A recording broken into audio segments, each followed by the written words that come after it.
बिस्मिल्लाहिर्रहमानिर्रहीम। आपको मेरी आवाज़ आ रही है? अस्सलाम वालेकुम सर। जी सर, आ रही है। वालेकुम अस्सलाम। आज का सेशन स्टार्ट कर देते हैं।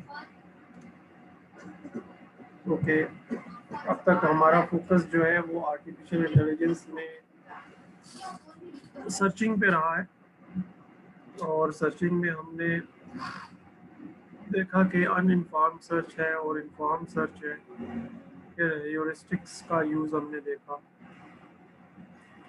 तो why there is searching and searching techniques and searching mechanisms, because there is a need of a solution to a problem, and जिसको हम गोल भी कह सकते हैं, and that goal exists in inside a particular graph, for example. इसको थोड़ा सा समझ लेते हैं, फिर हम आगे चलेंगे, थोड़ा सा आसानी हो जाएगी। that we have a in a simple and very straightforward meanings, uh, that we have a number of points,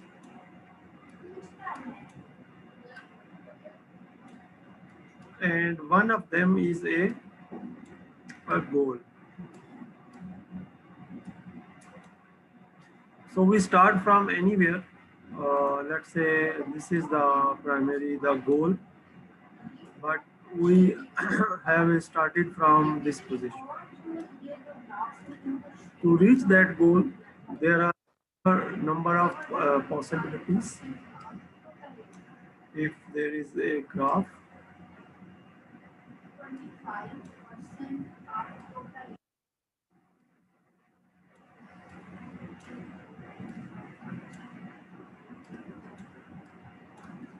so from start to goal,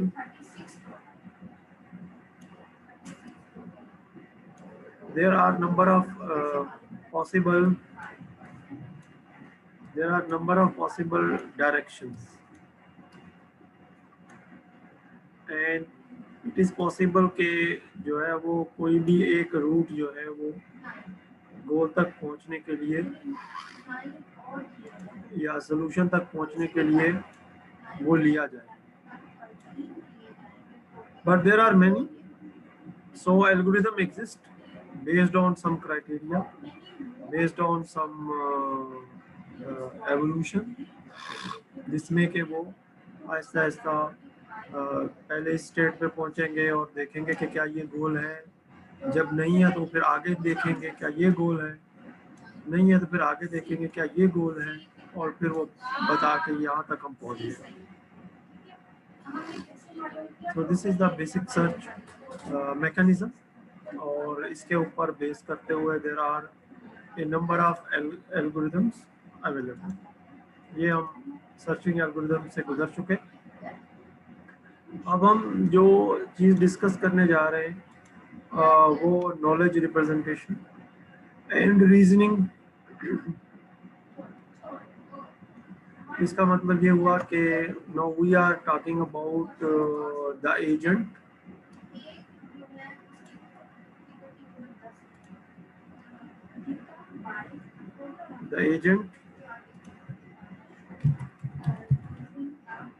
which have a knowledge base,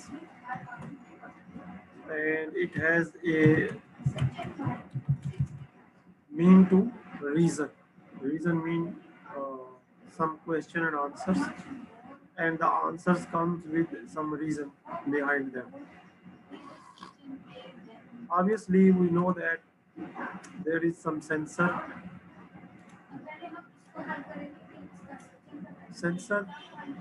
which primarily generate the signals, and those signals are primarily become the are acquired by the agent, and then based on this agent take some action or some actuation, some actions. Let's say this is an action A, So it take, based on this, it takes some action. So this agent maintains a knowledge base, and on this knowledge base, it can ask some questions and get some answers. So reasoning can be, we can simply say this is questions and answers. Hmm? Questions and answers.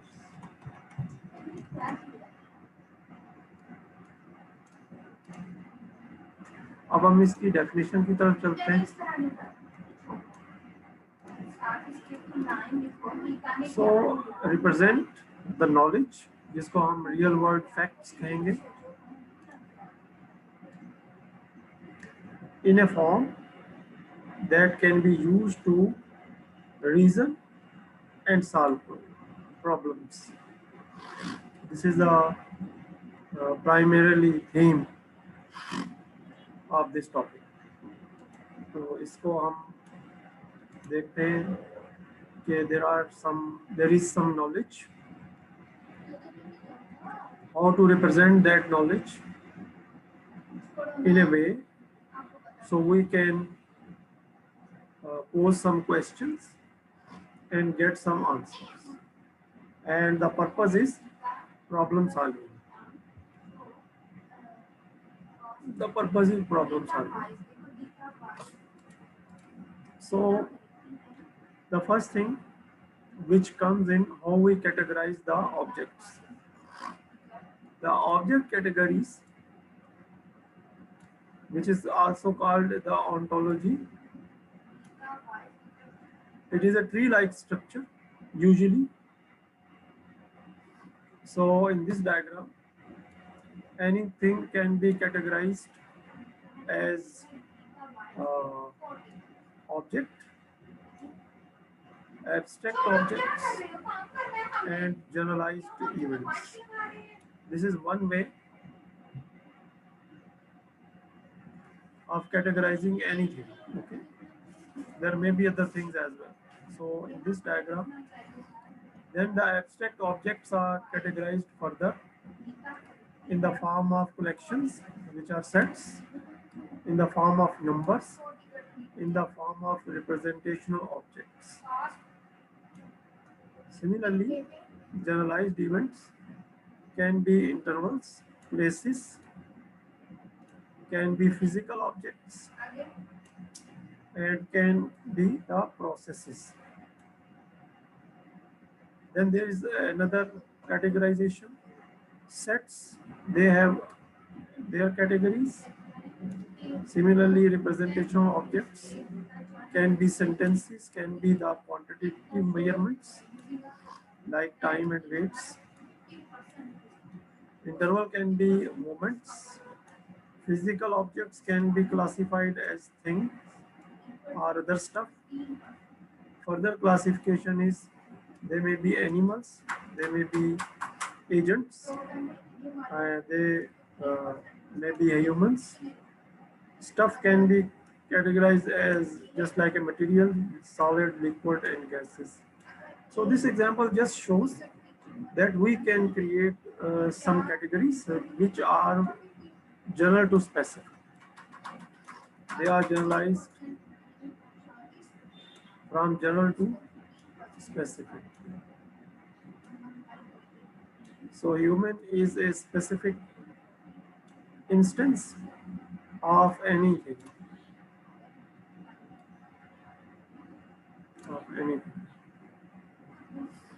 So एक दफा इसको repeat कर लेते हैं. One way to categorize different objects या object categories is to develop an ontology, which is also called a dictionary or vocabulary. जैसे हमारे पास एक डिक्शनरी होती है ना, इसी तरीके से. So if we say ontology is a vocabulary, we can arrange that vocabulary in the form of a tree. So this is a sufficient domain representation. Okay, a domain representation. क्योंकि जब हम problem solve करने जाएंगे तो problem किसी domain को किसी domain के अंदर एग्जिस्ट कर रही होगी और जो नॉलेज होगा उसका तल्लुक भी उसी डोमेन के साथ होने की ज़रूरत है। यहाँ कोई आपके ज़हन में सवाल आ रहा हो, you can ask your question. जी, आपके ज़हन में कोई सवाल आ रहा है? No sir. Thank you very much. अब हम आगे जाएंगे। तो ऑन्टोलॉजी हम समझ गए कि ऑन्टोलॉजी क्या है। अब हमारे पास एक हमने डिजिटल लॉजिक डिज़ाइन में एक चीज़ सीखी थी, फुल एडर सर्किट। अगर हम फुल एडर सर्किट की बात करें तो ये एक सर्किट है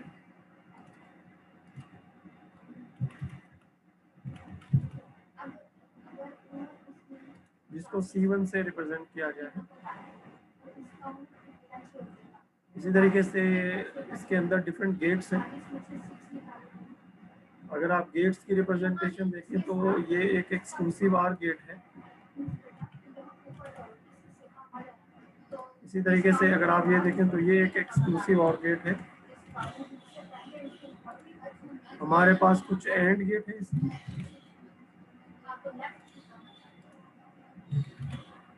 और इसी तरीके से और गेट।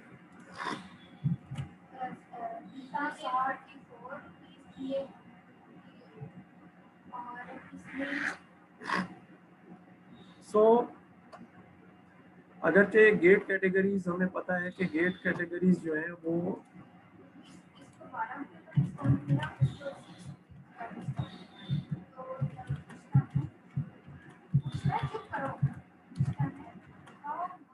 नॉट गेट, 4 कैटेगरीज हो सकती हैं अगरचे नॉट गेट यहाँ पे नहीं है। Then we have inputs and there are 3 inputs and there are outputs. There are 2 outputs. Similarly, there are internal wiring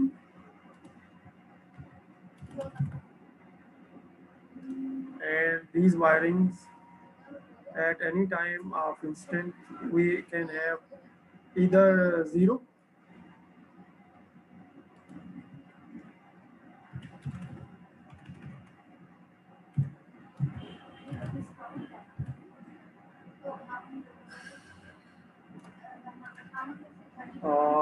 as a signal at any point in time depending upon के जो भी हमारे पास input होगी। और अगर हम देखें there are 3 inputs, so we can have 2 to power 3 or 8 possible input combination. Those combination vary from 0 0 0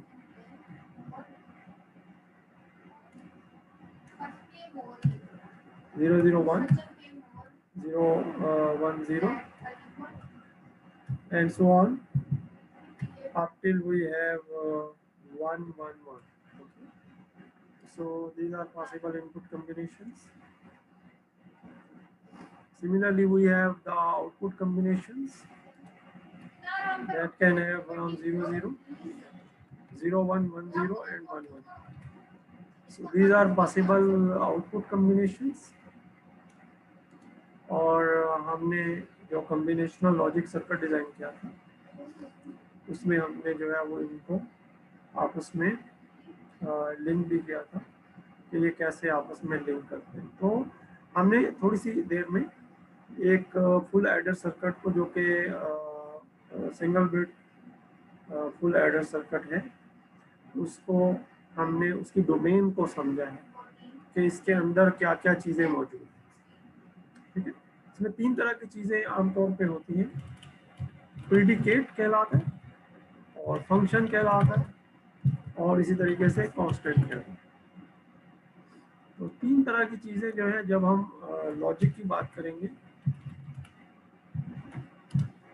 तो लॉजिक के अंदर जो है ये 3 तरह की चीज़ें जो है ये हमें जो है वो प्राइमरली इन चीज़ों से वास्ता, predicate, a function and a constant. ठीक है, जैसे ये सर्किट है, ठीक है, और इस सर्किट के अंदर जो है वो हमारे पास डिफरेंट वायर्स हैं और गेट्स हैं। ठीक है, तो इसमें प्रेडिकेट, फंक्शन और कांस्टेंट ये हमने आइडेंटिफाई करने हैं, और उसके बाद जो है वो हम एक लॉजिक जो है वो बिल्डअप कर लेंगे इसमें। तो इस चीज़ को हम सीखेंगे।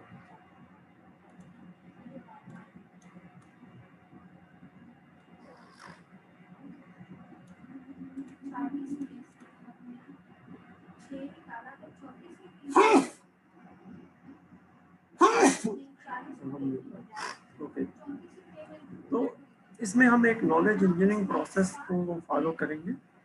इसके तमाम स्टेप्स देखिए। ये स्टेप्स क्या है? Identify questions, assemble relevant knowledge, decide on ontology, ये primary ontology,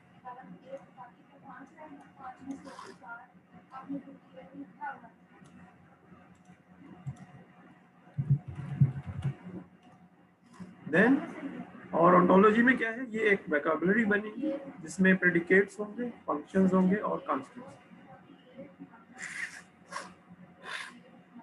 then import the general knowledge about the domain, knowledge encoding होगी ताकि हम उसको कंप्यूटर के अंदर रिप्रेजेंट कर सकें या मैथमेटिकल नोटेशन से शो कर सकें। Then encoding the description of problem instance ताकि हम क्वेश्चन कर सकें उसको। देन क्वेश्चन आंसर, ये जो क्वेश्चन आंसर सेशन होगा इसके बाद, और इसके साथ साथ हम उसको इम्प्रूव करेंगे, नॉलेज बेस को डिबग करेंगे, एवेलुएट करेंगे ताकि हमें पता चल जाए कि इसमें कोई शॉर्टकमिंग तो नहीं है, कोई एरर तो नहीं है। तो ये तमाम स्टेप्स जो हैं ये अब हम देखेंगे। ये किताब में बहुत अच्छे अंदाज में इसको एक्सप्लेन किया गया है, और मैं अभी एक वेबसाइट देख रहा था उसमें भी इसको बहुत अच्छे अंदाज में एक्सप्लेन।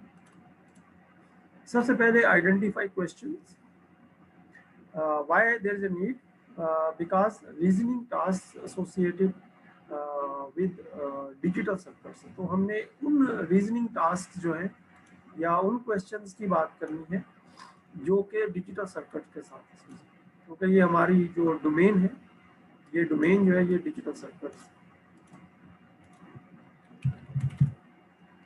तो understanding domain is very important. इस वक्त हमारी डोमेन जो है वो digital circuits. Reasoning task mean the possible questions. We are talking about the question. So we have identified few questions. So book explains these questions. Does circuit adds properly? So we take inputs, few inputs and verify the output जो है वो addition है. If all inputs are high, what is the output of gate A2? Okay, so there is a gate A2. What is the output of gate A2 if all inputs are high? This is one question. Does circuit contains any feedback loops? This is another question. There is any. So we can have many questions regarding a circuit. तो अब ये थोड़ी सी इसकी examples.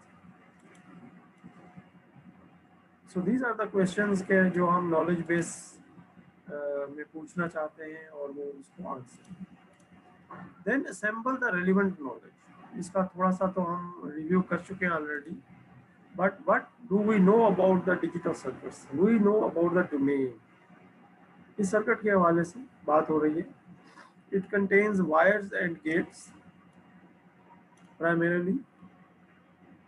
Then if we talk about the gates, there are AND, OR and exclusive OR gates, but we are familiar with another gate which is not present here, but it can be NOT gate. So we include it to complete our discussion about the digital circuits. Gates, any gate, किसी भी gate को ले लें, it has input and output. Maybe more than one input, maybe more than one output. Okay. and there are also connections between gates, terminal connections. Okay, one terminal, कौन सा terminal?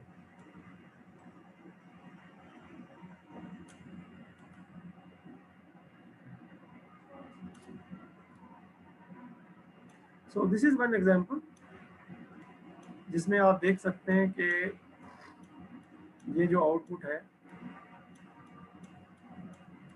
ये एक ही single wire है,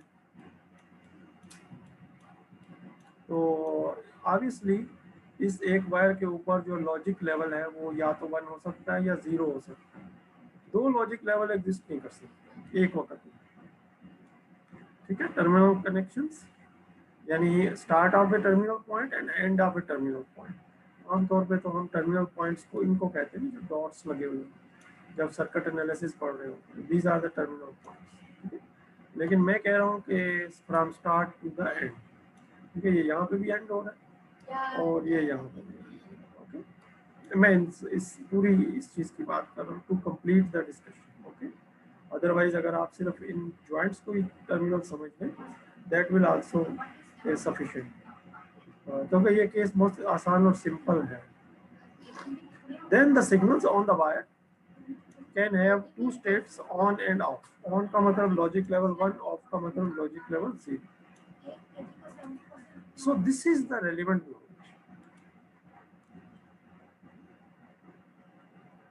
about this which we already familiar with। इसमें नई चीज कोई नहीं है, एवरीथिंग वी ऑलरेडी नो, कोई नई चीज नहीं है। ओके, नई चीज यहाँ आ रही है जिसमें कि अब आप एक ऑन्टोलॉजी बनाएंगे, इसका एक एक पॉइंट जो है वो हमें देखना होगा, ठीक है। जब हम ऑन्टोलॉजी डिसाइड करेंगे तो उसमें हमें 3 चीजों में क्लासिफाई करना है, सारी चीजों में। अजान के लिए थोड़ी सी ब्रेक। Okay sir.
ओके,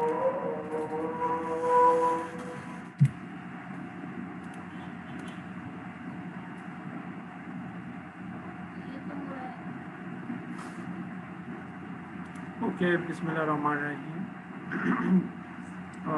दोबारा से स्टार्ट करें। अजान कंप्लीट हो गई है। तो सबसे पहले कांस्टेंट आइडेंटिफाई करना। कांस्टेंट जो है the gate. Gate is a gate object is represented as a constant, and this gate has certain types, and these types can be assigned through a function. तो हर गेट जो है उसकी एक type है और वो हमने एक फंक्शन बना लिया है टाइप के नाम से। इसी तरीके से अगर मैं साइड में लिखता चला जाऊँ तो हमारे पास जो है वो एक कांस्टेंट जो है वो गेट के नाम से बन गया। और गेट के अंदर ऑब्वियसली जो भी वैल्यू होगी, x1 होगा, x2 होगा, a1 होगा, a2 होगा, तो एग्जांपल के तौर पे x1 जो है वो दे, ये कांस्टेंट होता है। अब कांस्टेंट के बाद जो है वो हम बात करते हैं प्रेडिकेट। प्रेडिकेट आइडेंटिफाई कर लेते हैं कि वो किस किस जगह पे है। अगर हम देखें तो प्रेडिकेट हमें नजर आएगा circuit. This is a circuit, so it's a predicate. Terminal is also a predicate, and similarly the state, the connection, okay, this is also a predicate. तो predicate जो है इनको हम लिख लेते हैं यहाँ पर। predicate में जो सबसे पहले हमारे पास एक सर्किट है और इत्तेफाक से ये एक ही सर्किट C1 के नाम से टर्मिनल है।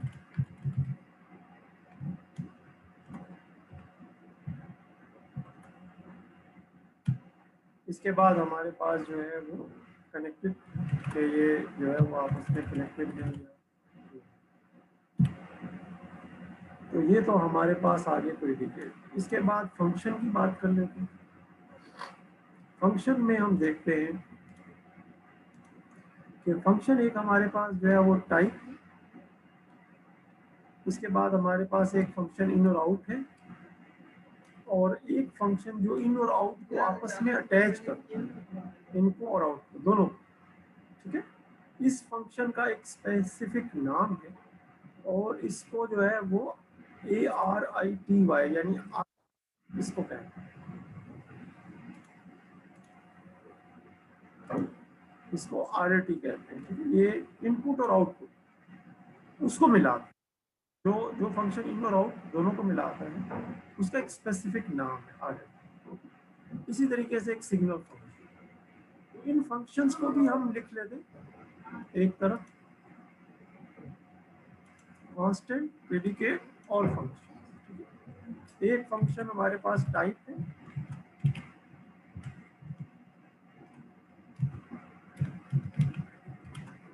यानी ये डिपेंड करेगा कि टाइप के अंदर हमने क्या गेट लिखा।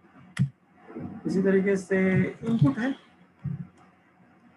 इनपुट के अंदर जो चीज़ शो हो रही है वो उसका इनपुट टर्मिनल नंबर है और वो किस गेट के साथ कनेक्टेड है, क्योंकि इसको भी अभी हम सर्किट से देख लेंगे, क्योंकि इनके साथ 1, 2 और 3, तो ये हमें तमाम चीज़ें जो है इसके बाद वाली स्लाइड में उनको हमें आउटलाइन करना। आउट है, आउट का कौन सा टर्मिनल है, 1 है, 2 है और किस गेट की आउटपुट के साथ ये कनेक्टेड है, C। तो एक इनका फंक्शन है, एक आउट का फंक्शन है, एक जो इनको मिलाता है, इस सर्किट की इनपुट और आउटपुट दोनों को जो मिला जो C सर्किट है, I और J जो है ये इनपुट और आउटपुट। इसके बाद लास्ट जो है वो signal of T। This function can result in 1 or 0 depending upon the जो भी लॉजिक लेवल प्रेजेंट। तो ये हमारे पास जो है ये एक लॉजिक यानी ऑन्टोलॉजी बन गई। ऑन्टोलॉजी मीन्स एक वोकेबुलरी डेवलप हो गई। अब इस ये वोकेबुलरी किसी भी डोमेन की हम बना सकते हैं, तो हमें सिर्फ ये आइडेंटिफाई करना है कि इसमें कांस्टेंट कौन से हैं, प्रेडिकेट कौन से हैं और फंक्शन कौन से हैं। ठीक है, थोड़ी देर के लिए अज्यूम कर लेंगे ये इंफॉर्मेशन आपको गिवन। ठीक है, these are the constants, these are the predicates and these are the functions.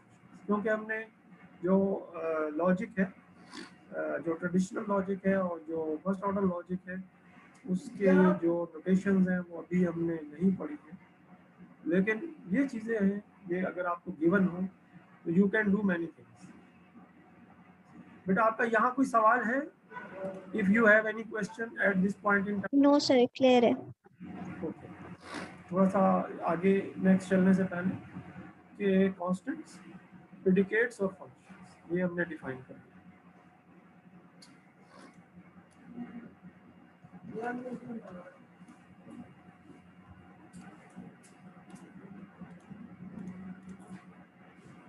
अब हम जो है वो जनरल नॉलेज जो है उसको इनकोड करने जा रहे हैं। अब इसमें बहुत सारे स्टेप्स होंगे, बहुत सारी कंडीशन होंगी। ऑब्वियसली हर गेट की एक डेफिनेशन जो है ना वो लिखनी पड़ेगी, ताकि उस गेट का जो क्या कहते हैं, जो हमने वोकैबुलरी बनाई है उसको इस्तेमाल करते हुए, जो हमने डिक्शनरी बनाई है उसको इस्तेमाल करते हुए। तो पहली कंडीशन पे फोकस करेंगे। If two terminals are connected, दो टर्मिनल्स अगर कहीं पे कनेक्टेड हैं, okay, then they have the same signal. Let's say ये टर्मिनल T1 है, ये टर्मिनल T2 है, और ऑब्वियसली यहाँ पे जो सिग्नल होगा S सिग्नल T1 होगा,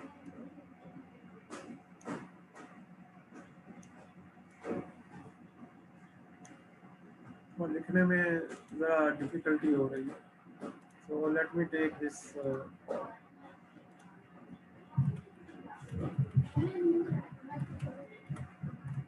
signal of T1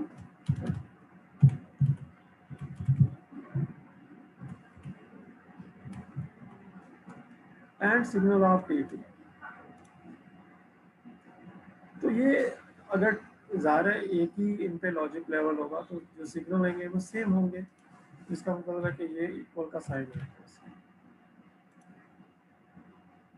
ठीक है, अब इस चीज़ को इनकोड कैसे करें? ठीक है, वोकैबुलरी हमने बना ली थी, उसमें इनकोड कैसे करें ये चीज़ यहाँ समझ। ठीक है, ओके, इसका यहाँ लिखा हुआ है फॉर ऑल T1 T2। ये जो ए अगर उल्टा लिख दें तो इसको फॉर ऑल पढ़ते हैं। ठीक है, for all, for all T1 and T2, if terminal T1 and ये एंड का साइन,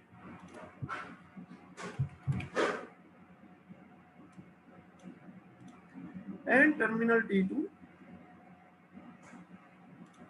फिर आगे एंड कनेक्शन जो कनेक्टेड है आपस में, कनेक्टेड T1 T2, और T1 और T2 अगर कनेक्टेड हैं तो इससे मुराद ये है employees that the signals on both terminals are equal। ठीक है, ये जो है ना ये नॉलेज की इनकोडिंग है जो आपने इस सब्जेक्ट में पहली दफा आई, तो इसको हम रिपीट कर लेते हैं तो बहुत आसान हो जाएगा, चीजें आसान हो जाएंगी।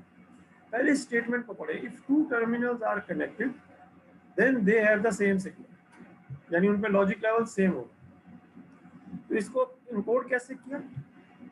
Set notation for all T1 T2, terminal T1 and terminal T2 and connected, अगर ये आपस में कनेक्टेड है T1 T2,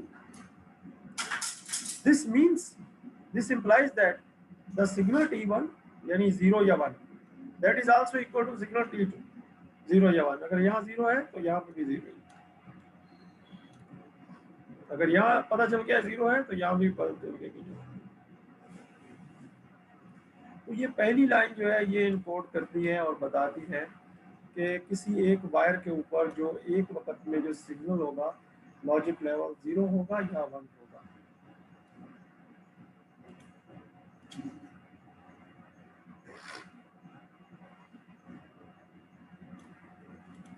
अब हम दूसरे जो इसका जो जनरल नॉलेज है, the signal at every terminal is either 1 और 0। किसी भी टर्मिनल के ऊपर जो लॉजिक लेवल है या तो 1 होगा या 0 होगा। और जो है ना, और आर को रिप्रेजेंट किया जाता है इस सिंबल से जो वी है, ठीक है, वी से रिप्रेजेंट किया जाता है। और एंड को रिप्रेजेंट किया जाता है उल्टे वी के साथ, जो वी उलट उलट जाता है, उल्टा we.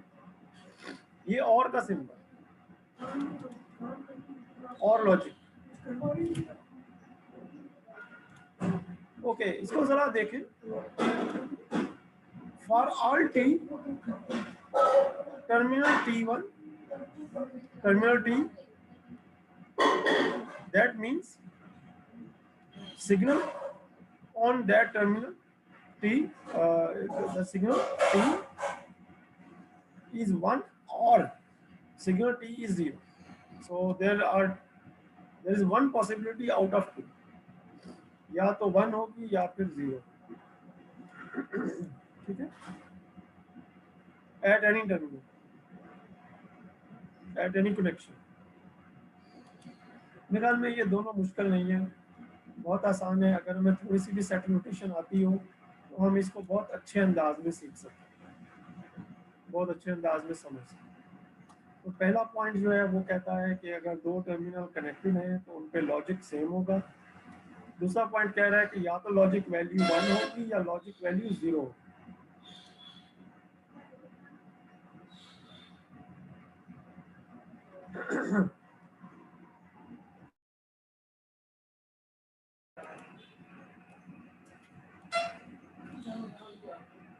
Okay, the point number 3, connection is commutative. Commutative क्या होता है?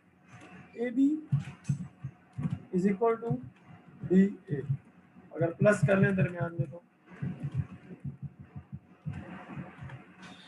ये चीज कम्यूटेटिव कहलाती है। तो अब इसका स्टेटमेंट पढ़ते हैं। लिखा हुआ है for all T1 T2 connected state of T1 T2 is implies both ways,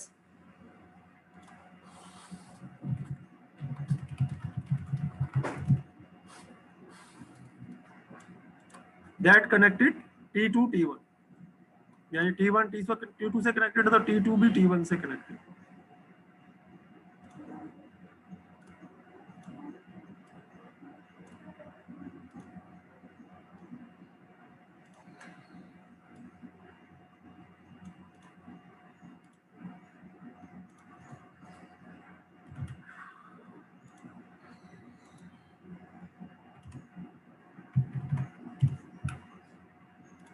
अगर T1 T2 से कनेक्टेड है तो T2 T1 से कनेक्टेड है। इसको लिखेंगे कैसे? सही है ना? यानी जो है वो, अगर एक मकोड़ा जो है वो दरख्त पे चढ़ रहा है तो उसको लिखेंगे कैसे? तो सिंपल सा सवाल है कि अगर T1 T2 से कनेक्टेड है तो T2 T1 से कनेक्टेड है। इसको लिखेंगे कैसे? इसको ऐसे लिखेंगे, for all T1 comma T2, यानी both, for both T1 and T2 connected T1 T2 implies both ways connected T2 T1। तो ये दिस इज कॉल्ड कम्यूटेशन।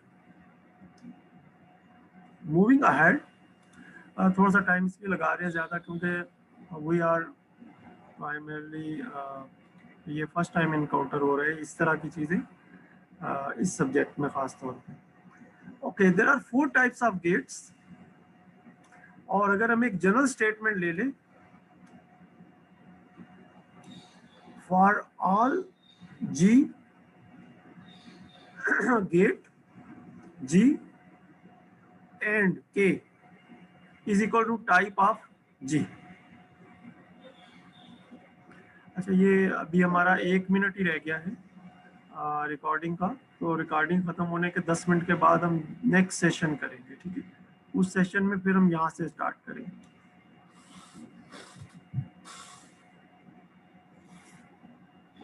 ठीक है सर।